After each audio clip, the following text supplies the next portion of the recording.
बच्चों, and don't laugh, listen carefully what I am trying to say. I am taking exercise 5.2, ठीक है। इसमें कहता है state the property that is used in each of the following statements, ठीक है। State the property that is used in each of the following statements. बात समझ में आ गई? बात समझ में आ गई? तो आपने बताना है इसमें कौन सी प्रॉपर्टी है जो लिखी हुई है। पहले लिखा है if A parallel B, parallel कहते हैं A parallel B, then angle 1 is equal to angle 5। अब देखो आप इसमें एंगल 1 एंगल 5 बराबर है, कह रहे हैं एंगल 1 और एंगल 5 इसलिए बराबर है क्योंकि क्रॉसपोंडिंग एंगल है बेटा, ठीक है। 1 और 5 क्या हैं? Corresponding angle. इंट्रोडक्शन पार्ट देखिएगा दोबारा, जिसको कंफ्यूजन है, ठीक है, समझने के लिए, ठीक है बेटा। जितनी बार आपको लगेगा यार कि एंगल आप भूल गए किसको क्या कहते हैं, तो इंट्रोडक्शन पार्ट में सब समझा गया, याद आप लोगों को, तो देखिएगा समझिएगा। तो 1 एंड 5 क्या है? Corresponding angle. कब जब दोनों पैरेलल होंगे तभी रूल फॉलो होगा, ठीक है। ऐसे इक्वल होते हैं तो आप लिखेंगे क्रॉसपोंडिंग एंगल, करेंगे कोरेस्पोंडिंग एंगल। बात समझ आ गई? बात समझ आ गई? ओके। अगले देखिए आप, if A angle A equal angle 4, इधर एंगल क्या है? Angle 4 is equal to angle 6, then A parallel B, then A parallel B होगा कब? यदि एंगल 4 और एंगल 6 बराबर हैं। किसी के यार एंगल 4 किसी के आपसे, आपको ही नहीं पता दोनों लाइनें पैरेलल है, नहीं पता आपको, लेकिन ये कह दिया कि एंगल 4 एंगल 6 वैसे बराबर है, तो समझ लेना हमेशा अगर एंगल 4 एंगल 6 बराबर है तो यानी पैरेलल लाइनें होंगी वो 100%। यदि पैरेलल हैं तो ये दोनों एंगल बराबर हैं, यदि दोनों एंगल बराबर हैं तो पैरेलल हैं। ये क्लियर? Yes sir. तो लिखिए, क्या करेंगे? अल्टरनेट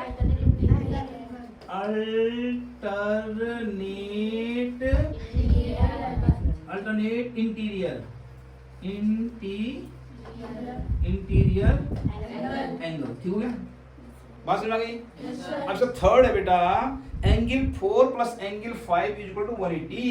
ये कहता है angle 4 plus angle 5 is equal to 180 degree, ठीक है। 4 and angle 5 is equal to 180। बात समझ आ गई? कि भाई एंगल 4 और एंगल 5 180 डिग्री है। ये कब होगा? देखिए, हम एंगल 4 का है, ये रहा, एंगल 5 का है, ये रहा, तो ये इंटीरियर एंगल है, क्या है? इंटीरियर। तो आप इसके आंसर लिखेंगे, इसमें आप क्या लिखेंगे?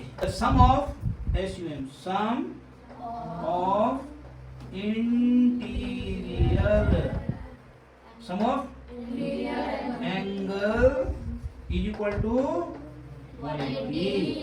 बात समझ आ गई? वजह बता देना ना कि कोई बात क्यों है, तो हमने सारी वजह बता दिया। वजह क्लियर? अब एक question number 2, in the adjoining figure identify the pair of corresponding angle, the pair of corresponding angle. अब कॉरस्पॉन्डिंग एंगल आपको पता है कि नहीं पता? अभी तो बात करें कॉरस्पॉन्डिंग के बारे में, तो 1 एंड 5 यहाँ पे कॉरस्पॉन्डिंग होती है, यहाँ कौन है corresponding angle? 4 good good good. तो पहला हो जाएगा इसका, पहला लिखिए corresponding the pair of corresponding लिए लिखना है आप लोगों, ठीक है। फिर आपने उसका आंसर है वो लिखना है आपने, क्या लिखना है आपने? 4,8, ठीक हो गया। आ जाओ, और इधर 3,7, 3,7, चलो अब आ जाओ, ये हो गया। अब इधर आ जाओ, 1,5, 1,5 बिल्कुल हो गया, एंड 2,6, 2,6 आर कॉरस्पॉन्डिंग एंगल। बस लिखना हमने are corresponding angle, answer are corresponding angle. लिख देंगे आगे, स्पेलिंग आपको पता है, कॉरस्पॉन्डिंग एंगल ये है, कॉरस्पॉन्डिंग एंगल, इधर लिख देंगे। Yes sir. अब एक दूसरा, इसका क्या ये कहता है इसमें, the pair of alternate interior angle, pair of alternate और इंटीरियर, अल्टरनेट तो ये भी है, एक्सटीरियर है, इंटीरियर 3,5, 3,5 एंड 2,8, इनका नाम क्या है? अल्टरनेट इंटीरियर एंगल, पहले हम तो जब आप वीडियो देखेंगे आप समझेंगे क्या लिखना आंसर, ठीक है। बताइए थर्ड, चाहिए थर्ड। थर्ड में पूछ रहा बेटा हमसे the pair of interior angle on the same side of transversal, वो same side of transversal, ये ध्यान रखना आपने, क्या कह रहे हैं, same side of transversal angle, इधर या इधर, ठीक है। उसकी क्या बताने में, इंटीरियर एंगल बताने हैं। तो इंटीरियर एंगल से क्या 3,8 एंड 2,5 बात समझ आ गई आपके, 3,8 और दूसरा 5 आर, हाँ ठीक बोलो, ये क्वेश्चन लिख दिया आर, हाँ are the pair of interior angle of the same side of the transversal. लिख देंगे क्वेश्चन से आगे, डिट्टो लिखना जो लिखा है इसमें, ठीक है। इसके बाद इन सभी बातों से आप डिट्टो क्वेश्चन वाले लिख सकते हैं आप। ये लिखा, आगे से ये लिख दिया जो लिखा हुआ है the pair of corresponding angle, ये कॉमा ये कॉमा ये comma are pair of angle, ये दूसरा लिखा ना, ये लिखा, कुछ लिखने वाले कितने the pair of alternate angle. बात समझ आ गई, अलग से कोई लैंग्वेज पकड़ने की जरूरत नहीं आपको, यही लैंग्वेज आप यहां से पकड़ लीजिएगा, ठीक है। चलिए इसको क्वेश्चन लिखने नहीं, आप 2 का आप ये डायग्राम बनाएंगे, 2 का फट लिखिए सीधा, ये आंसर लिखिए, क्वेश्चन लिखने की जरूरत नहीं है। ये clear, yes sir. Okay last है the vertically opposite angle. Vertical में तो क्या था, कैंची, कैंची में हमने सामने वाले बताया था आपको, जहां कैंची बन रही है, यहाँ पे कैंची बन रही है, यहाँ पे कैंची बन रही है, तो 2,4 क्या 2,4, और बोलिए आप 2,4, आगे 1,3, अगला 8,6, very good 8,6, 5,7 are vertically opposite angle। आगे भैया, यस सर। यस। चलिए आगे चलते हैं अब। थर्ड में कह रहा है in the adjoining figure P parallel Q find the unknown angle. जो अननोन एंगल है देखिए आप, हमें E पता करना है, F पता करना है, A पता करना है, C पता करना है, B पता करना है, D पता करना है, और रीजन बताने हैं, रीजन नहीं बताने हैं। तो ये रीजन बताना थोड़ा आप ये बता सकते हैं कि भाई किसको हम ऐसा कहते क्यों कह रहे हैं, रीजन होना चाहिए ना। जैसे हम कहेंगे अभी कि F angle F is equal to angle B, नहीं एंगल 25, हम लिखेंगे B, हमने लिखा B is equal to question number 3 नहीं, सॉल्यूशन इसका माना सॉल्यूशन 3 का। देखिए आप, हमने लिखा angle B is equal to 125, क्या लिखा मैंने, angle B is equal to 125। आप इस तरह लिखेंगे बट आप क्रॉसपॉन्डिंग नहीं अल्टरनेट एंगल कहेंगे आप, यहाँ साइड में अल्टरनेट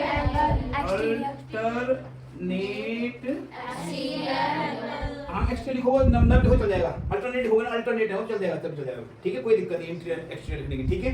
अल्टरनेट है, लाइन इस साइड है, एक लाइन के ऊपर है, और यहाँ से क्या होते हैं, इक्वल होते हैं। जब ये 25 तो ये क्या होगा 125 होगा नहीं होगा।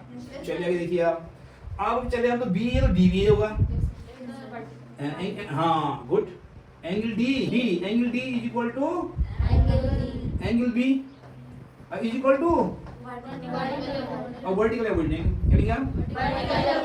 वर्टिकली अपोजिट एंगल, कौन समझा भाई। एंगल बी एंगल डी बराबर है बी 125 डी 125 होगा, हो गया 125, डी हमने पता कर लिया, बात समझ में आपको। अब आ जाओ, अब यहाँ पर जाओ E प्लस 125, क्या लिखेंगे हम, E प्लस 125, क्या लिखेंगे, E plus 125 is equal to 180, और आपका E इज इक्वल क्या जाएगा 180 माइनस 125 इज इक्वल टू कितना बचा 55 बच रहे हैं। वाह बड़ी जल्दी घटा दिया आपने, अच्छी बात हो गई। तो 10 माइनस 5 और 7, हाँ गुड 55, यानी E कितना गया 55 हो गया, कितना हो गया 55। जब ये 55 तो ये 55, क्योंकि वर्टिकल अपोजिट है, तो लिख देंगे आप आगे, मैं लिख दूं, चलिए देते हैं F इक्वल टू E, लिखेंगे आप E is equal to F is equal to 55 sorry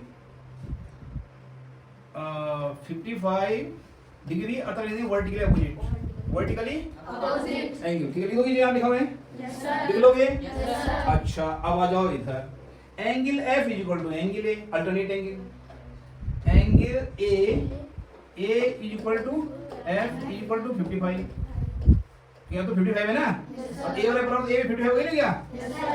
तो ये हो जाएगा ये वाला अल्टरनेट एंगल, क्या होगा? Alternate angle. अल्टरनेट एंगल लिख दोगे, Yes, sir. फिर आ जाओ आगे। अच्छा A is equal to C, A is equal to यानी C. C is equal to ये लिखेंगे आप, C is equal to A. A is equal to 55 और वर्टिकल अपोजिट करेंगे, वर्टिकली Opposite. लिख दोगे, Yes, sir. Vertically opposite angle, यानी खत्म हो गई। चलिए अगला क्वेश्चन करते हैं। अब क्वेश्चन नंबर 4 ये कह रहा है find the value of x in each of the following figure L parallel to M।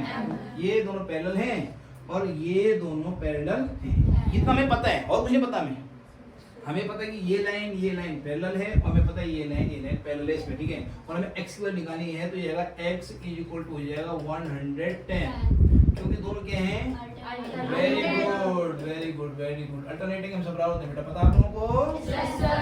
Very good. ये देखो ठीक हो गया। Yes, sir. अब देखिए आप इस वाले में आइए, अब किस में आइए, इस वाले में आइए आप। ये कहता है यहाँ भी L और M क्या है, पैरेलल है, ये पैरेलल थे ना, लिखा हुआ है देखिए आप, Yes, sir. L और M क्या है, Parallel. X और 180 कौन से एंगल है, Corresponding angle. Very good. यहाँ भी जाएगा बेटा x is equal to 100 degree, कितने जाएगा, 100. और ब्रैकेट क्या लिखेंगे आप, Corresponding angle. Corresponding angle, corresponding Angle. कौन समझा, बात समझ में आ गई, Yes, sir. सिंपल था ना। Yes, sir. एक्स वैल्यू पता करनी थी, यहाँ भी बताना है कि ये बराबर है तो क्यों बराबर है, हमने बता दिया। Is it clear? Yes, sir. अब आइए आप क्वेश्चन नंबर किस पे, 5. 5 पे आइए आप। ये रहा क्वेश्चन नंबर 5, ठीक है। ये क्वेश्चन नंबर क्या है, 5. ओ 4 है, ये दोनों 4 है, ठीक है। 5 में कहता है in the given figure the arm of two angle are parallel. देखो बड़ी जरूर ध्यान देना चाहिए, कोई क्वेश्चन आप मैथमेटिक्स का करते हो, हमें पता क्या क्या है, क्योंकि उसी से हमें और चीजें निकालनी होती हैं। तो यहाँ पे देखिए कह रहा है कि टू जो आर्म है, जो दोनों भुजाएं हैं, arms of two angle are parallel. जो आर्म्स हैं, इसकी दो आर्म ये हैं इस वाले एंगल की, और इस वाले एंगल की टू आर्म्स ये हैं, है ना। Yes, और ये sir. दोनों पैरेलल है, ये आर्म प्लस ये आर्म, यानी A parallel to D and C parallel to. Parallel. ये कहा है इसने, अब ध्यान देना आपने कि एक ही यहाँ देखो इन्हें मात्र दिया एल और एम पैरेलल हैं, ए और बी पैरेलल नहीं है, ये नहीं दे रखा इसने, जो दे रखा है आप उस पर कॉन्सेंट्रेट करना है, ठीक है। तो उसी का और चीजें निकालनी है फिर। तो यहाँ पे हमें पता क्या है, ये दोनों पैरेलल है और ये दोनों पैरेलल है, बहुत बढ़िया। अब एंगल ए बी सी रखा है 70 degree, angle A B C is equal to 70 degree. कोई दिक्कत, No, sir. कोई दिक्कत नहीं। अब देखिए पूछ रहा है एंगल डी जी सी, ये क्या पूछ रहा है एंगल, एंगल डी जी सी, आ जाओ एंगल डी आ जाओ, एंगल डी जी सी यानी ये हो जाएंगे भाई साहब 70। क्यों, क्योंकि एंगल ए बी सी और डी जी सी क्रॉसपोंडिंग एंगल है, क्योंकि दोनों लाइनें पैरेलल हैं और ये काट रही है, ये दोनों लाइनें क्या हैं, Parallel. और कोई ये काट रही है तो जब ये और ये क्रॉसपोंडिंग हो ही नहीं वे, Yes, sir. ट्रांसफर तो ये है ना बे, Yes, डीसी, sir. ये दोनों पैरेलल हैं। जैसे माना ये दोनों यहाँ तक बढ़ा दी जाएगी, जब कंफ्यूज हो तो मैं दे देगी, ये देखो अब ये लाइन ने काट दिया तो ये एंगल ये बराबर हो ही नहीं वे, Yes, sir. आगे बात समझोगे। Yes, sir. तो यानी एंगल करेंगे आप इज इक्वल टू 70 डिग्री, करेंगे आप इसको Is equal to 70 degree. 70 degree. अब इसका आप थोड़ा यहाँ पे लिखते हैं because angle DGC, angle DGC करिए आप, Angle DGC is equal to angle A B C, angle A B, angle A B C और डी जी सी दोनों क्या हैं, बराबर हैं, कॉरस्पॉन्डिंग एंगल करेंगे यहाँ पे Corresponding कॉरस्पॉन्डिंग angle. एंगल। कौन समझा, बात समझ में आ गई, Yes, sir. पक्का Yes, sir. समझिए बात, समझिए मुझे, बात समझ में आ गया। Yes, sir. चलिए आगे बढ़ते हैं हम। अब ये बोल रहा है डी ई एफ कितना है, देखिए आपका D F, DEF also 70 degree. अब देखो यहाँ पे क्या है, ये दोनों लाइनें पैरेलल हैं और ये ट्रांसवर्सल लाइन है। कौन समझा? ये दोनों लाइनें पैरेलल हैं और एक कनेक्ट ट्रांसवर्सल लाइन हो गई। तो जाहिर बात है कि एंगल ये 70 ये भी 70 है क्योंकि क्रॉसकॉर्डिंग एंगल है। बात समझ गए? यहाँ लिखेंगे आप एंगल, क्या नाम उसका? जो भी लिखा है DEF, DEF equal to 70 degree और इज इक्वल टू यहाँ दूसरा एंगल लिखो, बोलिए क्या नाम है इसका? DGC, एंगल DGC और आगे कॉरस्पॉन्डिंग एंगल,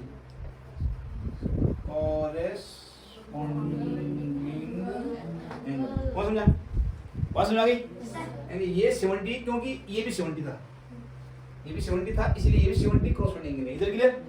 बात समझ आ गई? कहानी खत्म। चलिए बाबा देखते हैं क्वेश्चन नंबर 6 कह रहा है in the given figure below decide whether L is parallel to M। ये अब डिसाइड करना बेटा, इन सारे फिगर को देखिए कि क्या L पैरेलल टू M है। एक क्वेश्चन मार्क है, ठीक है? एक प्रश्न हमसे पूछा गया है कि भैया ये बताओ कि क्या ये पैरेलल हैं, ठीक है?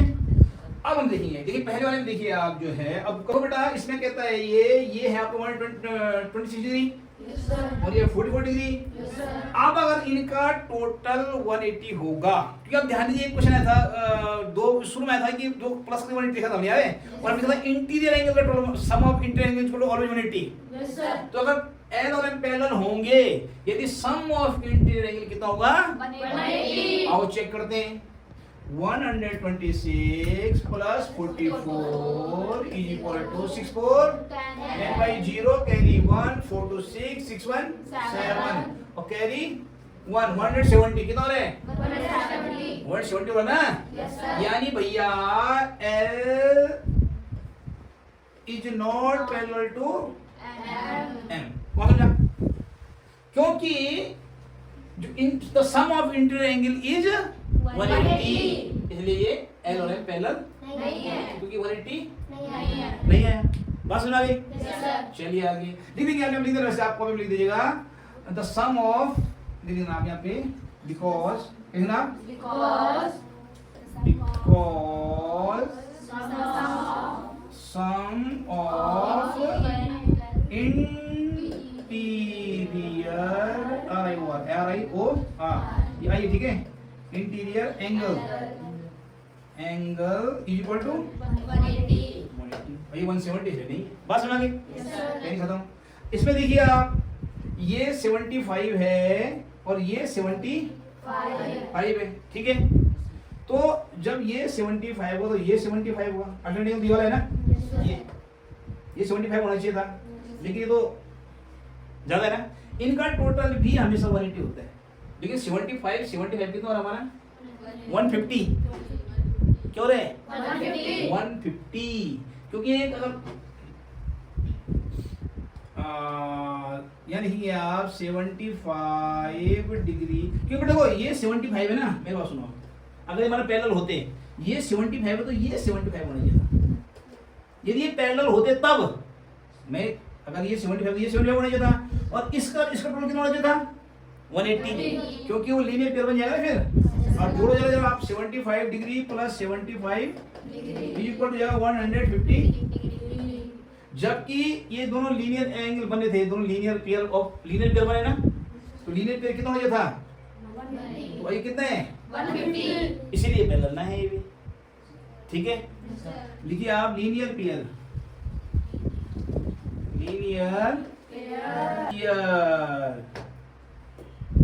Is equal to 180।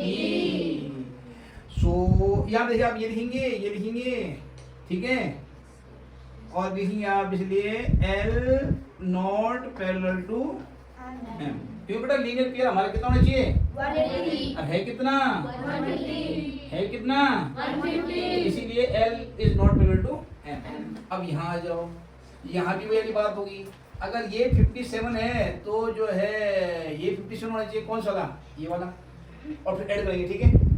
चलिए यहाँ पे होना चाहिए 57, यहाँ पे होना चाहिए 57। तब यदि पैरेलल होंगे तब है, ये भी मेरे 75 है नहीं है, ये 75 है नहीं, ये 75 है नहीं। लेकिन अगर पैरेलल होते तो ये 75 होता और इन दोनों टोटल 180 होता। क्योंकि 180 नहीं हुआ तो हम समझ गए कि ये भी 75 नहीं हो जाए, ऐसी बात है। ठीक है, ये पैरेलल नहीं है, मतलब पैरेलल नहीं है। पैरेलल होते तो ये 75 होता। करेक्ट है। अब अगर ये 57 है तो ये भी 57 होगा यदि ये दोनों पैरेलल हैं तब।